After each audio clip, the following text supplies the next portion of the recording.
What exactly is HRV and why should the average person care about it? And how accurate are all these HRV measurements on our fitness trackers and rings? And should we worry if it's consistently low or high? Or what if it jumps all over the place and sometimes it's low and sometimes it's high? How much do we need to pay attention to this? And can we actually improve our HRV? And what are the most effective ways to do it? And could those tiny variations between these numbers, could they be an overlooked predictor of our longevity and our health and our stress levels? Today on Midlife Conversations, we're diving deep into one of the most misunderstood yet powerful biomarkers with a renowned physician and health optimization expert, Dr. Molly Maloof. She'll decode the fascinating science of heart rate variability and why understanding the single measurement might transform your approach to health and wellness. Thank you so much for being here. Thank you for having me.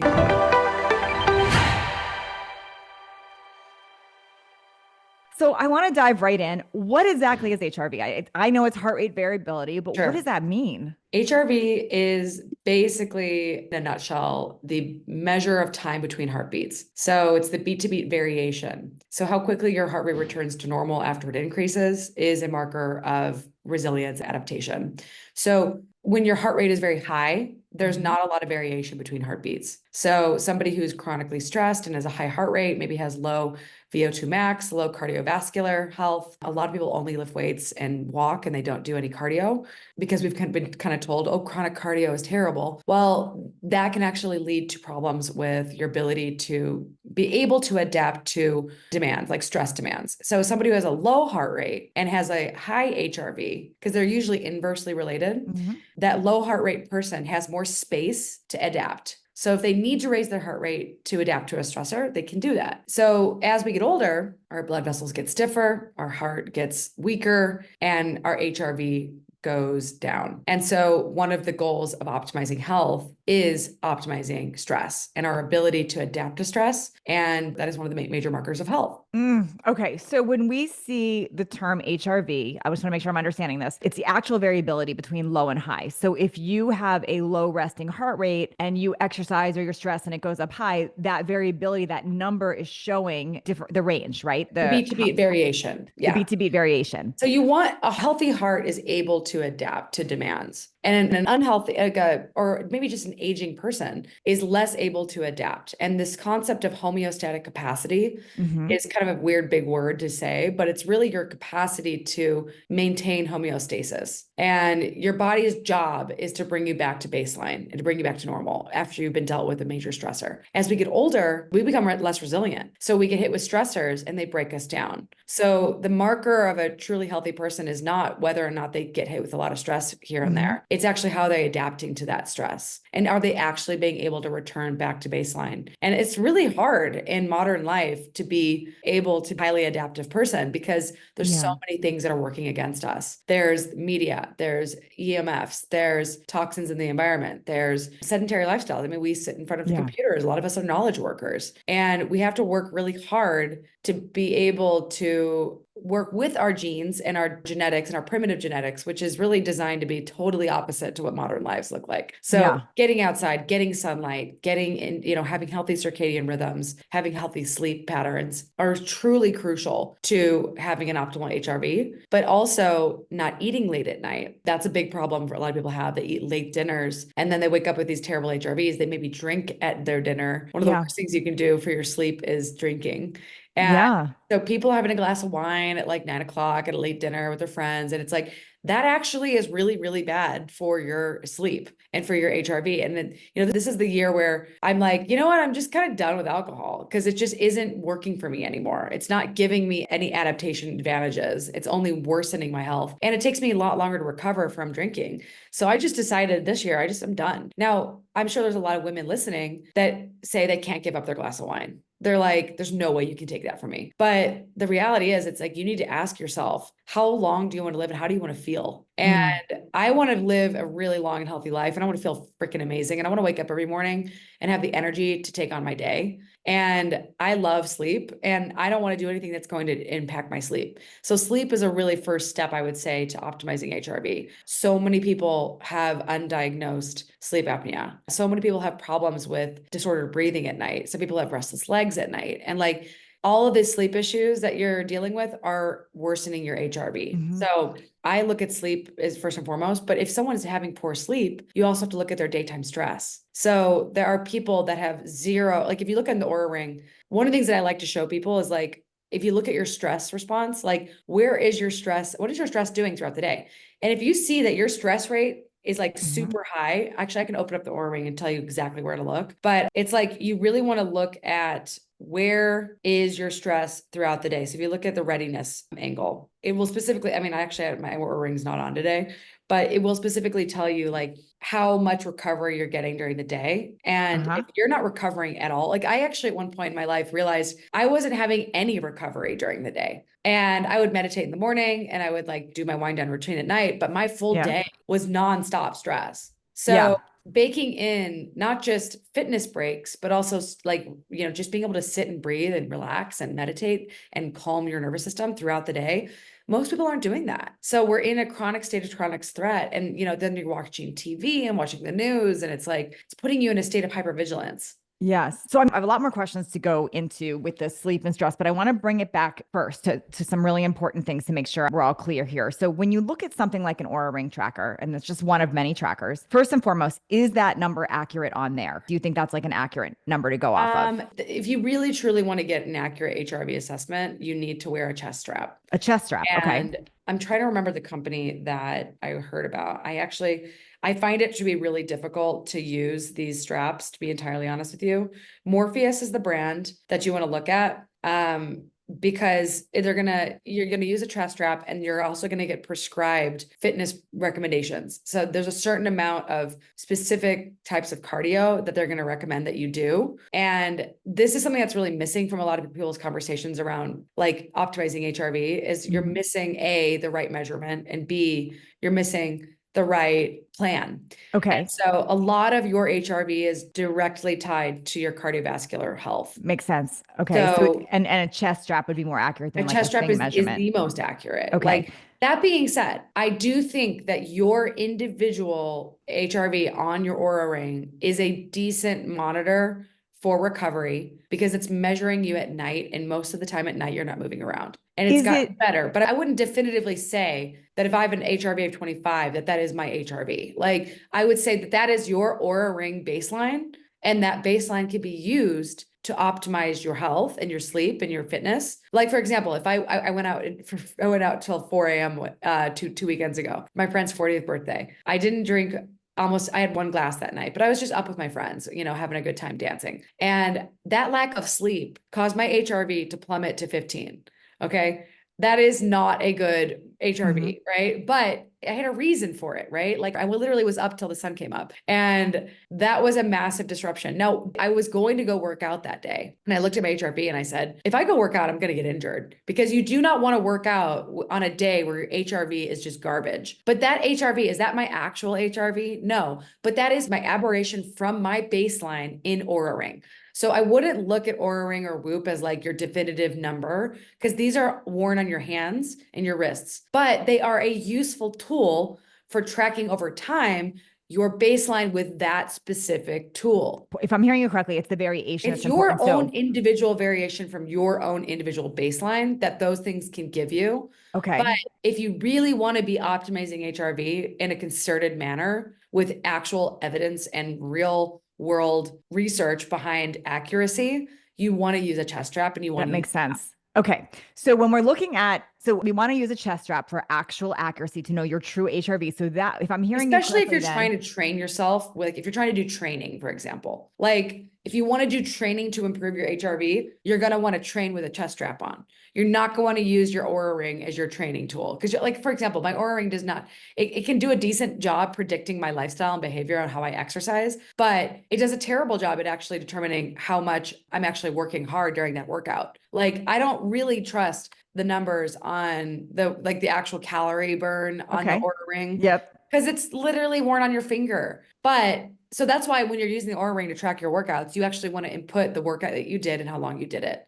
Makes total Because sense. the calorie estimates are not really accurate, I don't think. So for example, if somebody has been concerned that their Aura ring, or I'm saying Aura, but any tracking ring or Whoop, or Mhm. if your tracking has consistently said your HRV is 20 or 25 or 30, and if I'm hearing you correctly, that doesn't mean that's your actual HRV, but according to Aura or whichever thing you're That's you're your Oura ring wearing, baseline. that's your baseline. So what you want to look at based on that number there is what's the variation. So if you're normally Yeah. 25 and all of a sudden you're 15, okay, That's when wait you a minute. say, okay, maybe I'm not recovered from that trip that I just went on, Got you it. know? And Okay. that's So when you actually need to really listen to your body and be like, okay, how do I feel? I actually, like, let's say you traveled and went across, certain different time zones, and you got back into town and you're like, you know what? I just got back. It's the next day after my travel day. I should go to the gym. Well, if you're like HRV is 10, you want to do a very mild workout. You don't want to do a bust your butt leg day that day mhm. after. So you can use these numbers to determine how well am I recovered from my lifestyle? Should I be really pushing it in the gym? That's what they're kind of designed for. That makes sense. That actually But makes, I think, a lot of people feel better. I know, I'll tell you, me and my husband, yeah, like he looks at his HRV on the Aura and he's like, well, mine's 70 normally, and mine's normally in like the 20s. So that was the first thing. So if I'm hearing you correctly, that is not, you want to look at consistency versus what the tracking thing is telling you. And if you really want accurate, you've got to look at a chest strap. What yeah. does it mean if your number is jumping continually? So like, let's say one day, like somebody had asked me when I asked for questions, one day hers might say 25, the next day it says 70, then it's, 30, like it's literally all over the place. What does that That mean? means that she's all over the place.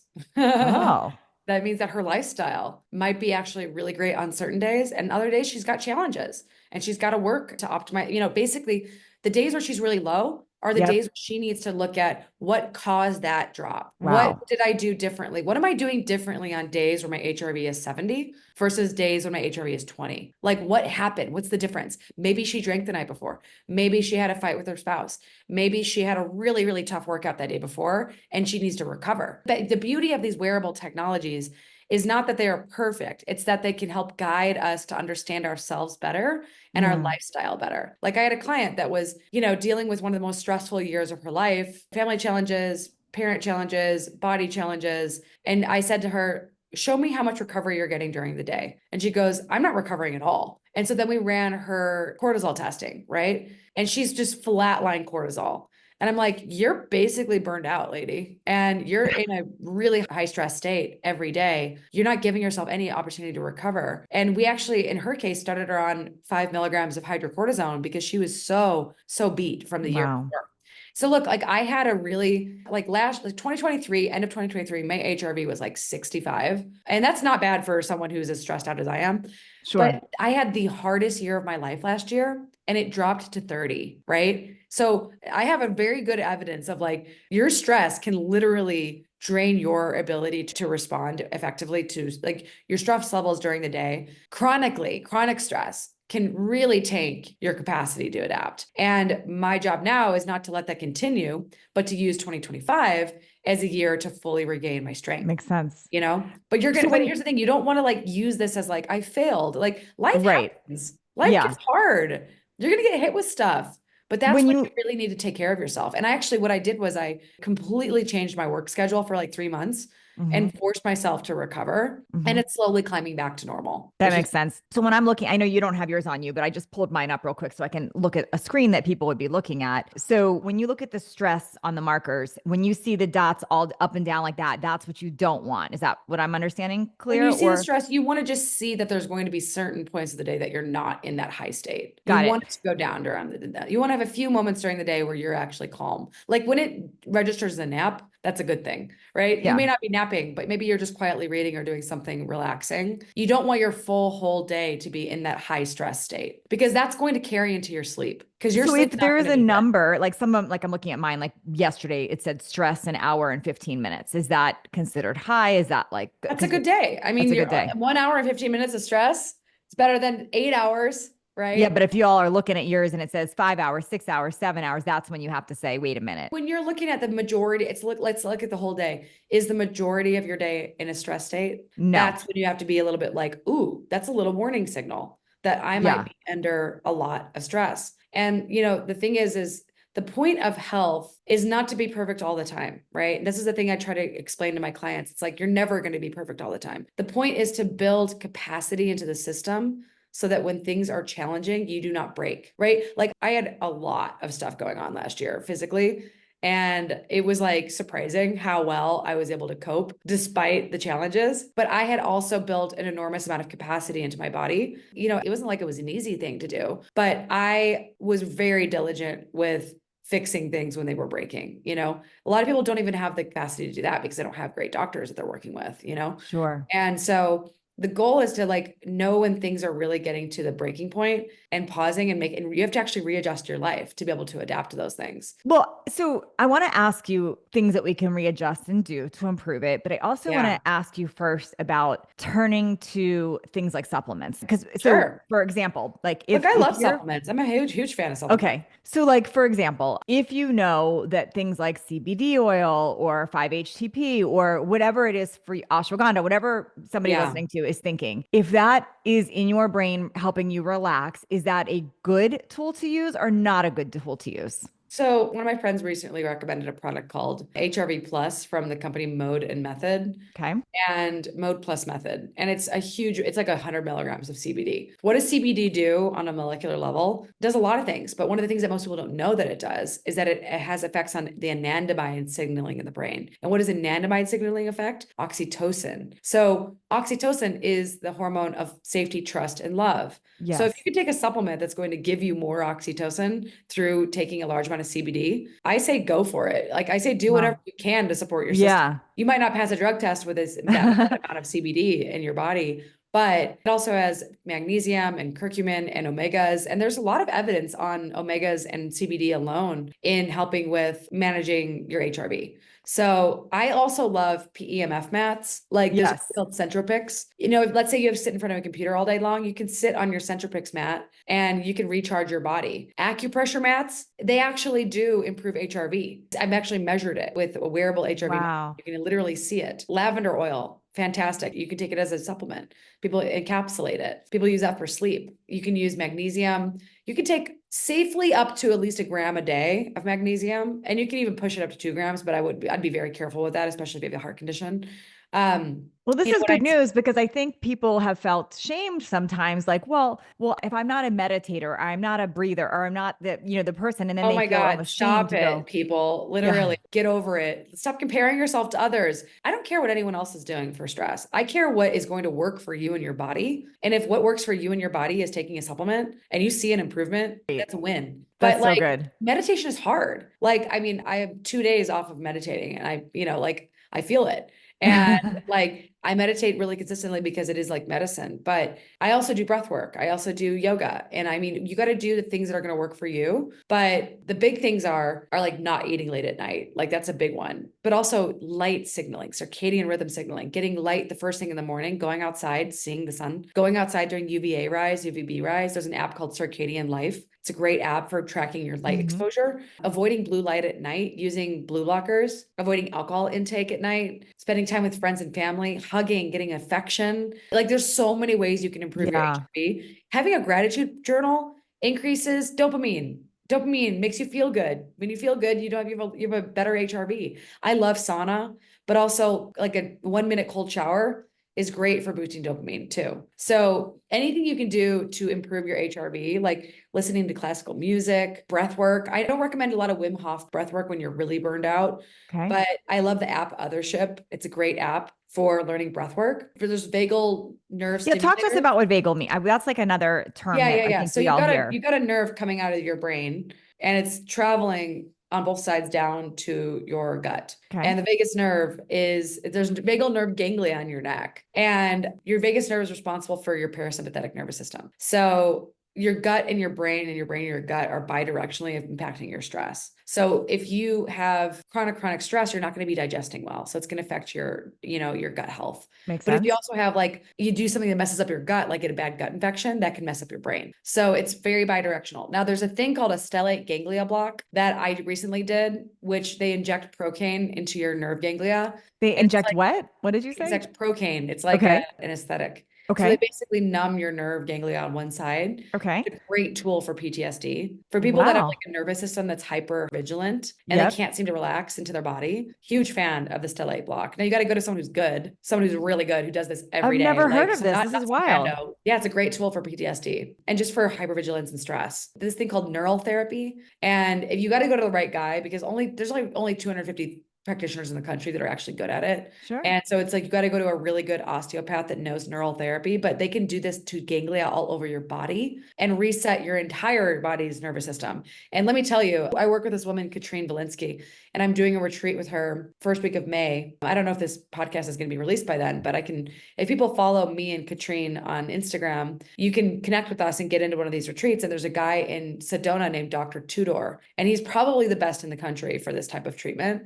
But the last time I did it with him, I felt like I had done a 10-day meditation retreat in an hour. I mean, it Wow. was bananas. Like I'm talking deep, deep, deep relaxation. So when I hear these treatments that are they like I've heard these ones where they put like cold on your vagal nerve, is that they're trying to basically do that, I'm assuming, but It's the like a injections. modified version. Yeah. I mean, just putting your face into an ice bath every morning, Yep. that's a great way to activate your vagus. Really? Gargling is a phenomenal tool for vagal nerve practice. Really? Just I didn't. singing improves your vagus nerve. So there's so many things you can do that Huh. are not supplements, that are just practices. Coffee enemas, people are like, oh, coffee enemas are so good because they're detoxing. And a small enema, holding that enema in, that practice of holding the enema inside your body is activating your vagus nerve from the bottom up. Wait, how does that? Okay, when people hear coffee enema, they I know think it like sounds woo woo nuts, weird. but Like what? it's really Help us. good for getting your nervous system to regulate. But how? It doesn't make logical sense. Like you're putting Your caffeine up your vagus butt. nerve goes all the way to the bottom of your butt. Okay. And so it's like exercising your vagus nerve. Huh. You're basically keeping yourself from going to the bathroom, and then you eventually go to the bathroom, right? It's kind of like weight training for your vagus nerve. So Same if thing, you actually same thing have with to go to the gargling. bathroom and you hold it, would that do that You too? hold it. Well, I wouldn't do that actually. That's not as healthy Okay. because you're holding in the coffee too, right? Yeah. And you're getting all the polyphenols from the coffee into your portal venous system. So there's a lot of other benefits to coffee enemas, which I think a lot of people underestimate, but they're a staple in naturopathic medicine. And I'm not a naturopath, but I use naturopathic medicine. Yeah. You don't want to use hot coffee. You want to use mold-free organic only, and you brew it and then you get it to body temperature. And then you just put you use even like it's just a half cup. You don't need a lot. It's kind of a staple in detoxification practices. Also, massage is really great. Just a full body massage, body work, yoga, like especially yin yoga, fantastic for What's HR. yin yoga? Yin yoga is when you do long holds of static poses, usually while sitting and lying down, that are really stretching the fascia. And it's not designed to be like intense physical exercise. It's designed to be a lot of deep breathing and holding. So you're really stretching all of this tension out of your fascia. Great, great practice to incorporate, as well as even just believe it or not, chewing gum activates the vagus nerve. Chewing gum Yeah. does? Yeah. This is wild. I don't think this is talked about enough with the vagus nerve. I think a lot of people No, are. So I want to understand this a little. So your vagus nerve is in your neck, but it runs down to it your comes butt. out of your brainstem. It goes Okay. into your neck. There's a ganglia, which is a bunch of nerve terminals Okay. that are in your neck, but there's also nerve ganglia all over your gut. There's nerve ganglia all over your body. Yeah. So the whole point of neural therapy is that you're literally kind of rebooting the autonomic nervous system. That makes But you sense. got to go to somebody who knows what they're doing because it's definitely Yes. not Or something. it's hit It's the like wrong I went to way. somebody that didn't know what they were doing, and I ended up having the exact opposite effect as Yes, that what I would make got. sense. I had like a full sympathetic reaction. I was in a stress response. Like this guy he was a beginner. He had no idea what he was doing. So you have to make sure somebody's really trained in this and knows what Really, they're really, doing really here. trained. Yeah. Okay, so back to supplements for a minute. Like you talked about things that whatever can calm you is great. So if it's CBD or THC or whatever it is that's calming you, that Mhm. is good and like kind of no judgment. But what about the opposite? What about people that rely on stimulants or like let's talk about caffeine or things that spike your cortisol? Are we damaging our HRV by doing that? If you are addicted to caffeine and you're drinking it all day long, like I saw the movie Baby Girl recently, it was a great film. And Nicole Kidman had like 7 cups of coffee that day. And this guy's like, how many cups of coffee have you drank? She's like 7. And he's like, it's not good for you. And it's funny because when I was younger, when I was in medical school, I used to basically drink cups of espresso, like Okay. cups. And so like I have a cup of coffee here today. And what I do now is I take a third of coffee, caffeinated coffee. I take a third of decaf coffee, and I take a third of Kamana mesquite. What's So I'm that? doing a third of caffeine Okay. when I drink a cup of coffee, What's right? Kamana mesquite? What Kamana is, is mesquite. It just tastes amazing. It's like you can okay. actually just drink Kamana on its own, but it's a product that basically coffee alternative, Yeah. and it's mesquite powder. You just brew it like coffee. You are literally not a normal MD. I already love you because No, I'm not. I'm like the opposite of a normal yeah, you're MD. like Are you MD kidding me? credentials, but you're like half like woo woo naturopath. You got all the things I mixed in. have trained myself in naturopathic medicine, Chinese medicine, So energy good. medicine. I mean, I'm actually studying for a board exam right now for allopathic medicine, and it's so I hard. love it. But I love that But you have, I'm brushing up on all these things because like yeah. you want to be able to take as many tools to a patient as possible. But I mean, I'm looking at a person's entire life. Like I'm not looking at just their body. I'm looking at who are the people that they surround themselves with? What is their relationship status? What is their sex life like? What does their nutrition look like? And what does their gut health look like? I mean, I'm going deep into people's You are. I um appreciate your path so much because I mean, gosh, I have so many doctors on here, but what I find is there's like typically, and I'm very overgeneralizing right now, but I'm just going to say it. sure. I find this big divide between like traditional Western MD, like this is the box I stay in, and then this other naturopathic group that's like, and I really am hungry, and I think a lot of us are hungry Yeah. for the combination because you become a You doctor need because you want to both. help. Yeah. I mean, studying for this board exam has made me a better doctor because you need to know what you know and what you don't know. And you need to know when to refer someone. So, like, I had a client that had a really weird skin condition, and I have no idea what this is, Hmm. but this looks like cellulitis. And I think you need to go to a derm immediately because we need to rule out that this isn't like a serious problem. Yeah. Go to the derm diagnoses this person with this rare form of, like cellulitis. And turns out it's not treated with antibiotics. And I was like, okay, they say, and the doctor says, look, this is incurable and you're going to live this the rest of your life. Wow. And I go to the guy, okay, first of all, we know what you've got, but don't listen to them because we're going to fix Mm-mm. it. Person's in remission after working with me. Of course. Like they're in total remission. So it's like the doctor of the future is ideally going to recognize that there is value to the mainstream system, but there is absolutely so much value to understanding health. And the thing is, the mainstream system is a disease system. Like, for example, if like something really, Yeah. like I had a friend who came to me and said, I've been seeing this doctor for a year and my gut is not getting better. And this is an alternative doctor she's been seeing. And I go, well, did they do a stool study? And then she goes, I haven't even done a stool study. And I go, oh my God, you have to do one immediately. Yes. She does a stool study and it turns out she has H. pylori and she's got like a bacteria in Wow. her stomach that can cause cancer. Which is very important to know and I'm easily like, how did treatable if you this other know. doctor not Yeah. do this? So, like, the reality is that both sides, if they're not seeing, you need to see what both sides know and understand. And I just happen to be really lucky that, like, I have a very special practice that I only see 10 to 20 patients at a time. Yeah. I go really deep with each So of you do them. like more concierge medicine. It's So yeah. definitively highest end concierge. I'm like Peter Yeah. Attia, but a woman. Yeah. But if Peter Attia worked with you directly and not had his team manage you. So I I love work with this. people one-on-one, weekly, bi-weekly, and I'm really working on specifically identifying, okay, what are your goals? What are your problems? Let's systematically go through all of these and fix them. Like It's that is not something you typically see in, no, you know, it's brilliant. And I honestly hope more and more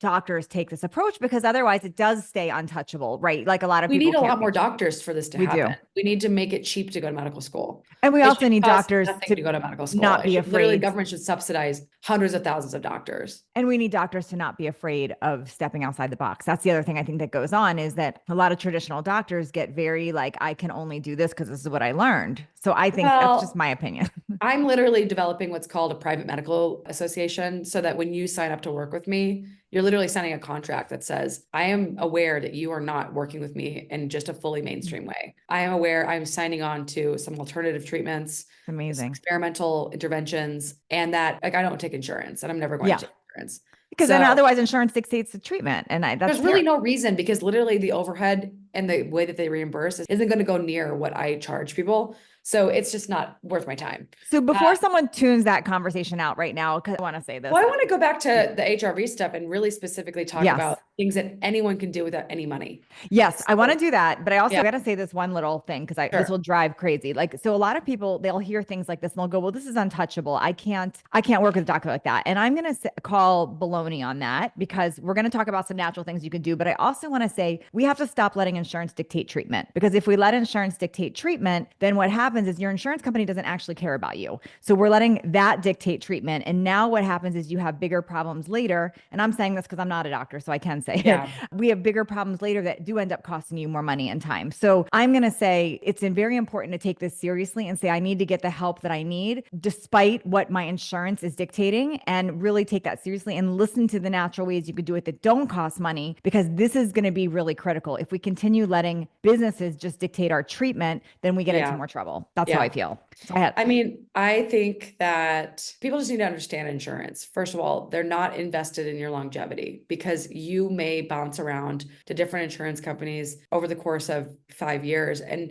they're not going to be responsible for you in 20 years. So why would they care about you, your 20-year version of you? Second of all, we do need some sort of public option. And we do, and it will be rationed, just so you know. It's going to look like Canada, but we have a public option for the poor and the old. We don't have a public option for everyone else. And we need that. And that is something our country does need to do. I agree. But that comes, there will be a massive divide between what you can get through the system and what you can get through someone like me. And this is going to happen in our lifetime. So don't expect to get what I do from the system. Totally. And the thing is, the system is designed for when you're truly broken. So you have to literally have diabetes to get a continuous glucose monitor. But guess what? A decade ago, I started using glucose monitoring on healthy people. And a decade later, the glucose monitors are selling them to healthy people now. So the thing you get from working with a doctor like me is we're 10 to 15 years ahead of everyone else. That's true. You know, and that's just it. But you get what you pay for. So when we go, I want to go back to talking about some natural things we can do to improve our health, which ultimately HRV is a marker of health. And I want everyone to hear she didn't say that you have to be scared if your tracking ring is saying your number's low or your number's high. No. That's not, it's the variability. And then let's talk about how we can actually fix that. I want to go back to something you said about alcohol, because I do know women get very defensive here. And somehow along the way, we got misled to believe alcohol is healthy for us. And it is not. It is the opposite of health. It's literally a carcinogen. It causes cancer. Okay. So there's literally no amount of alcohol that outweighs the risk on the None. health. Everyone hear that. Look, it's damaging your gut. It's damaging your blood vessels. It's making you look old. It's aging you. Like, it's literally making you look 10 years older than you need to look. So why would you consume this? Because it's fun and it tastes good and it's social and it's an enjoyable thing. But I'm a big fan of, like CBD products. I really like the company Little Saints. They make a hemp drink that's fantastic. But look, I think we need to reschedule a lot of things that are considered to be bad. I think microdosing marijuana is better for you. Like 1 milligram of marijuana is better for you than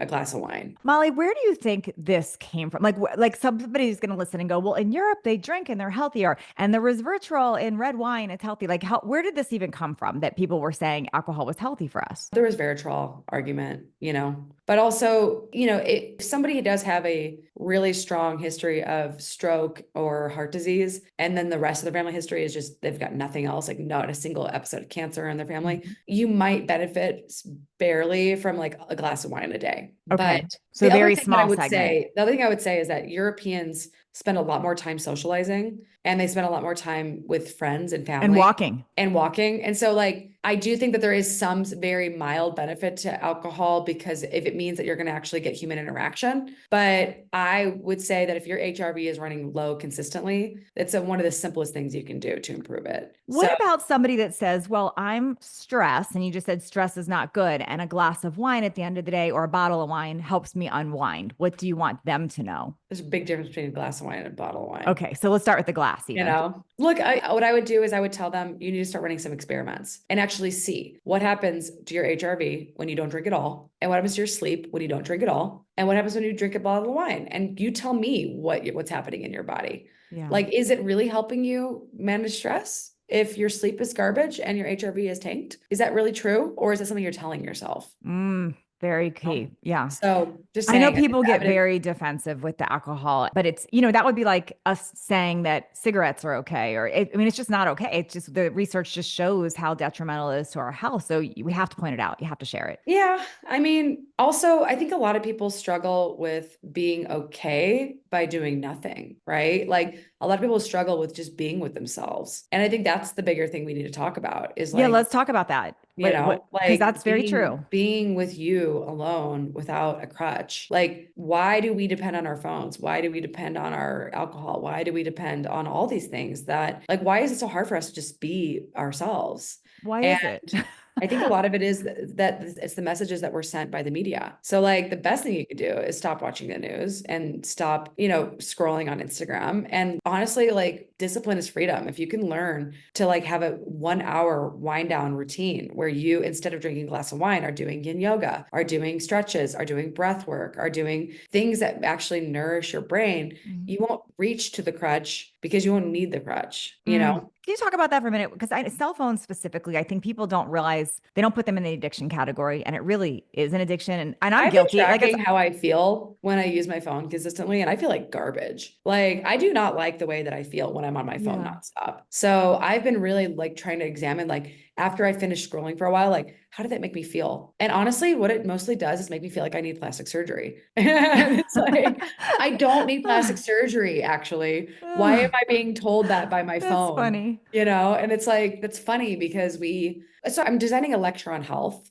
Okay. I'm giving it a longevity conference, and it's a first principles talk on what is health. And life is energy plus information plus structure. So if I go into this, and if you optimize energy, if you optimize the information that there's literally chemical messengers inside your body, hormones, neurotransmitters, and signals from the outside world from our sensory experience, and also the thoughts, feelings, and emotions that we feel. This is all part of the information, and the structure is the physical body, right? And every single cell has all of these drivers of aging that are part of the structure of each cell. And then there's all these different organ systems. So I can literally tell you how to optimize health by showing you what life is and how to actually address each facet of life. But the thing that people forget the most is the information that's being sent to our brains through our phones. That information is changing the way we feel. It's changing the way we think. It's changing the way we emote. And if you don't actually start understanding the signals going into your brain that are sending you positive health messages or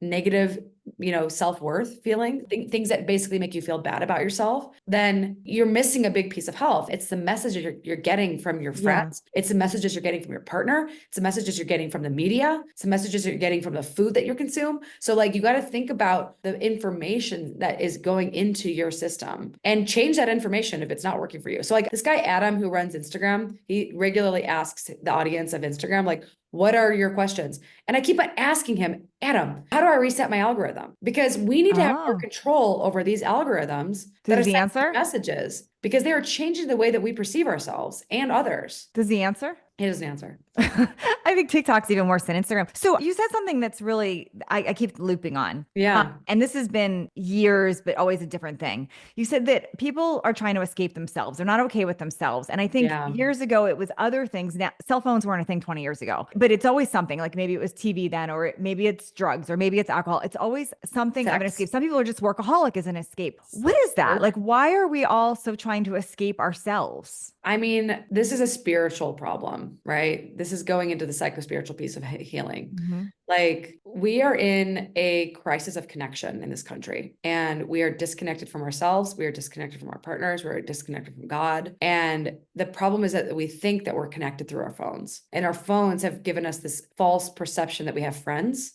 but most of your friends are actually acquaintances. Like, the number of people that will actually show up for you when you need help is actually a lot smaller than it used to be a decade True. ago.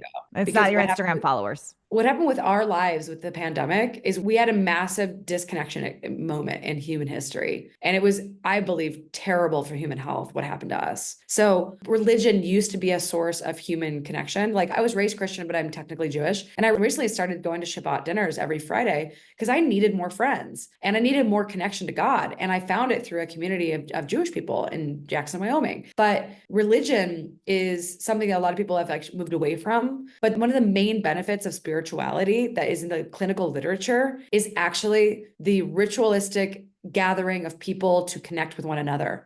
And look, I think part of it's because I believe God is love, and love is this motivational drive to connect with people, to connect with others. Like love is literally a motivational force that brings people together. And when we come together, we share information, we share resources, we share physical affection and touch. And that actually sends safety signaling to the brain, which it releases oxytocin, which is an anti-inflammatory, it's an antioxidant, it's protective to the heart, and it's protective to the mitochondria. So we fundamentally need human connection to thrive. And we are further and further connected from one another because of our phones. And then we also so distracted by all of this that we can't sit with ourselves and just be and just feel, because what am I going to feel if I actually am not looking at what's on my phone? What am I actually going to feel? What you might feel is, oh shit, that unresolved trauma from my parents, that fact that I just don't like who I am, like people are afraid to feel what's really underneath the surface, but that's how you heal. It's true. You heal So through feeling it all. What do you give? Because I think we have a chronic problem with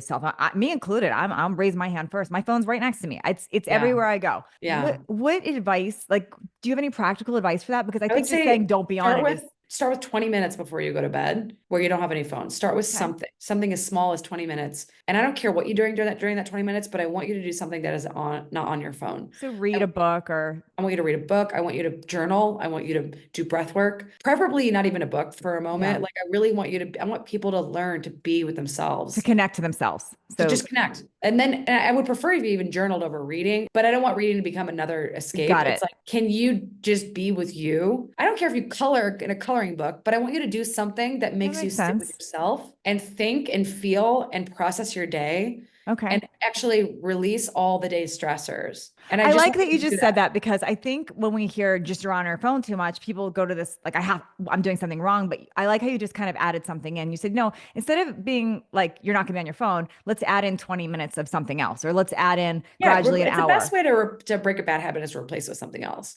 That's good. So it's really, really good to like go analog, like go on a 20-minute walk, after your meals, like do things that don't require you to be always on, because I'm telling you, an hour of my evening practices and I sleep like a baby and I wake up stressed out and I feel awesome. It's like the best recharge ever. And the funniest thing is I learned these evening practices through this guy, Sadhguru, which I believe is running the largest country in the world. He's got like 20 million followers. Wow. I'm a cult member, but I really believe in God and Jesus. But I did learn breath work and meditation and yoga through going to this guy's crazy retreats. Wow.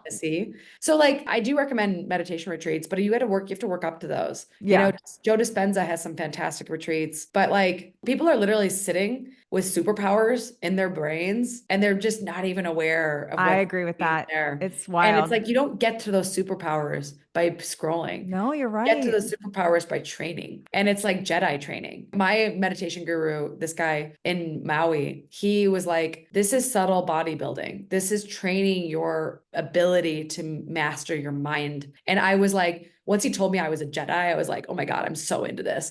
Like through meditation and through yoga and through these practices and these breathwork practices, I have uncovered skills and capacities that I didn't even know I had, that I never would have discovered if I was just only on my phone. Yeah. So just realize it's not about discipline for the sake of just discipline. It's about the freedom that you get from discovering that you have mind over matter, like that you can do things that you would never think possible because you have actual mastery of yourself. So good. So good. Molly, I like you. I like everything that you're sharing, and it's so good. Tell us about your book. Is it out? It's coming out? Oh yeah, it's out. It came out in 2023. It's called The Spark Factor. Okay. And it's really a book fundamentally on mastering metabolic health, because insulin resistance is underneath almost all chronic disease. Yeah. I was insulin resistant in my early 30s. I was freaked out and I had just gotten off of Adderall. I was just gotten off of gluten. I had found out I had celiac and I was eating a lot of sugar and a lot of carbs. Yeah. And I ended up insulin resistant. And if I hadn't fixed that, I would be on my way to chronic illness. And I'm so freaking lucky that I did, because I was able to overcome chronic fatigue syndrome. And I literally look younger now.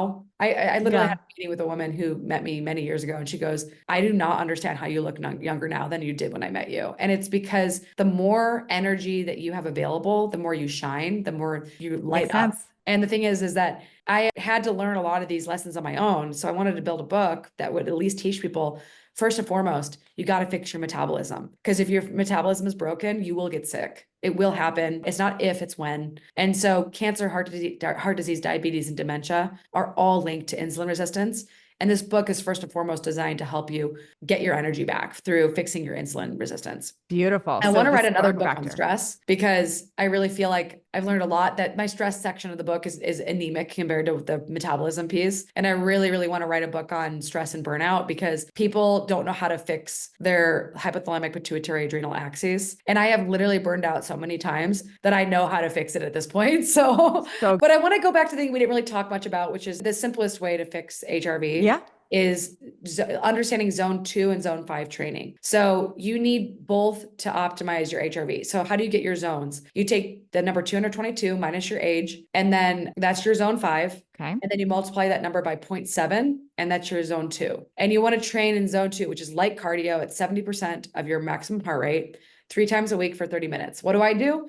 I do rucking. So I put a 15-pound backpack. I put a 15-pound backpack on my back. Okay. And I go on a walk. Okay. And it's hard, because I'm like, by the time that walk's over, I'm kind of huffing and puffing a little bit. But 30-minute walk 3 times a week, rucking, backpack, you're going to be fine. It's not hard. It's not hard. I'm telling you. So you take 222 minus your age. So like I'm 53. So minus that, and then times 0.7. That's your zone 2. Zone 2. Okay. Got it. But So that's when you mine take would be 118. minus your age, that's your zone 5. So zone 5 is when you do HIIT training. Okay. And so 5 to 10 minutes once or twice a week when you do zone 5. And if you really want to go and optimize like weight and metabolism, on days when you do zone 5 training, which is literally 10 minutes of exercise. And like, so top it out would be like you sprint as fast as you can for a minute, and then you rest for a minute. I do that with the Carol bike, and I love that. Yeah. And I shared about that. I'm not, it's like a 10-minute workout. I'm telling you, it's not impossible. Amazing. So this is the day when you would do a keto day, when you would go less than 40 grams of carbs. If you do that twice a week, you're going to build metabolic flexibility, because you're going to be breaking into your fat. And then you're going to be burning fat on days like that. So that's the day when you do the training zone 5. And zone 2, I do zone 2 probably 2 to 3 days a week. And it will take off weight really fast too, if you just start doing this. And then I also weight train. I really believe in weight training. I think it's almost impossible to age well without weight training. I agree. You just can't do it. You have to do it. Ladies, if you're listening and you're going through perimenopause, you need to lift weights. You have to do it. It's time. Molly, this is so good. Where do you want them to follow you? Where do they learn more? I know you do take some concierge patients, but yeah, totally. Find me at drmolly.co. Okay. drmolly.co. And I would say the last thing I want to add is everybody needs to learn breath work. You got to learn some form of breath work. The simplest is lay on the ground and watch your belly rise and fall. That's diaphragmatic breathing. The second is box breathing. 4 breaths in, hold 4 breaths. 4 breaths out, hold 4 breaths. It's a box, right? Mm-hmm. 4 breaths for each step of the breath. But then there's also when you do alternate nostril breathing. So you breathe in and breathe out the other side. Hold on. So it's breathe out, breathe in, and then you switch nostrils. You breathe out, you breathe in, you switch nostrils, and you holding each. So this one is breathing out. Yeah. Breathing in. Do that for 4 minutes and tell me you're not the most relaxed. That's so cool. Been in your entire life. My breathwork sequence requires me to do about 6 minutes of that a day. Yeah. And it changes your nervous system. So this is an ancient form of breathing that you can learn. But these are very, very simple things and also part of my breathwork sequence requires me to om for 21 breaths. So you're going, om. If you do that, literally you're just activating your vagus nerve. Okay. So all of this is on my website. There's an HRV protocol. And, there's instructions on coffee enemas. I've basically given it all to you in the podcast. So we got to go explore her website. But yeah, you can find everything on my website. I've got a web store, drmolly.co. And I'm also on Twitter at Molly Maloof MD or X. And I'm on LinkedIn at Molly Maloof MD. And my Instagram is drmolly.co. And I do answer all my messages. So that's amazing. Yeah. You're amazing. Thank you so much. Thank you, Natalie.